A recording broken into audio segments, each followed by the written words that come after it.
Hello friends, doctor अंकित मेहता। आज हम बात करते हैं पोस्ट पेरिनियल एंजाइटी के बारे में। ये एक कंडीशन रहती है, इसमें पेशेंट को परेशानी इस बात की रहती है कि जब वो खाना खा लेते हैं तो उसके बाद में उनको इस टाइप की थिंकिंग होने लग जाती है कि कहीं मेरे को उल्टी नहीं हो जाए, जी नहीं घबराने लग जाए, न्यूसिया वोमिटिंग के चांसेस इसमें ज़्यादा बढ़ जाते हैं।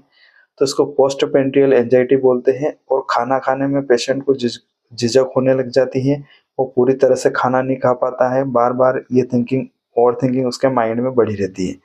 तो आज मेरे पास ओपीडी में यही पेशेंट आए थे, उनको यही प्रॉब्लम हो रही थी। 22 ईयर एक मेल पेशेंट थे। उनको ये प्रॉब्लम कब से 2 ईयर से उनको परेशान कर रही थी और वो पूरी तरह से खाना भी नहीं खा पाते थे। उस मॉर्निंग में ब्रेकफास्ट करके आ जाते थे या मिल्क लेके आ जाते थे, और दिन में कभी इच्छा होती थी तो कम से कम खाना खाने की कोशिश करते थे, क्योंकि बार बार ओवर थिंकिंग होती थी कि कहीं मेरे को उल्टी नहीं हो जाए।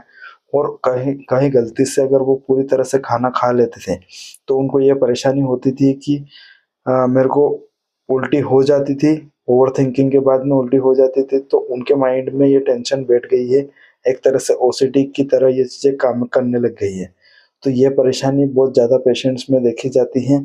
और पोस्ट पेरिनियल एंजाइटी रहती है, पोस्ट मील एंजाइटी, ये जो बुलिमिया की कंडीशन रहती है इसमें भी आती है। तो आइए जानते हैं इसके बारे में। इसमें 3 इश्यूज फेस होते हैं मेनली। एंजाइटी डिसऑर्डर की वजह से ये प्रॉब्लम होती है, ईटिंग डिसऑर्डर की वजह से भी ये प्रॉब्लम होती है, खाने पीने में समस्या होना, या फिर गैस्ट्रो इंटेस्टिनल डिसऑर्डर की वजह से भी समस्या होती है। बहुत सी बार क्या होता है कि जीआईटी में कुछ इश्यूज रहता है तो खाना खाने के बाद में उल्टी हो जाती है। तो बार बार ये चीज़ें होती है तो पेशेंट को इस बात की एंजाइटी होने लग जाती है, तो वो खाने से डरने लग जाता है और पूरी तरह से खाना नहीं कर पाता है। बहुत सारी बार खाने को भी स्किप करता है, उसकी वजह से वेट लॉस भी होता है उसका। और कहीं न कहीं उसके माइंड सेट ही ऐसा बन जाता है, उसकी वजह से क्या है कि ना तो वो वेट गेन कर पाता है, ना अपनी लाइफ़स्टाइल को अच्छी तरह से जी पाता है।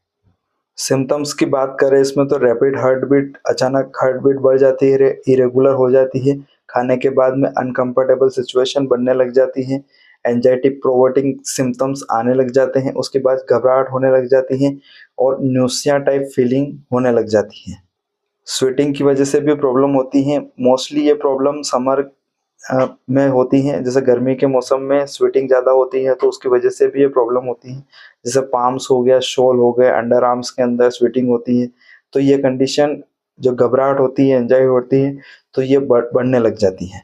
न्यूसिया वोमिटिंग बहुत सारे एक्सपीरियंस करते हैं कि न्यूसिया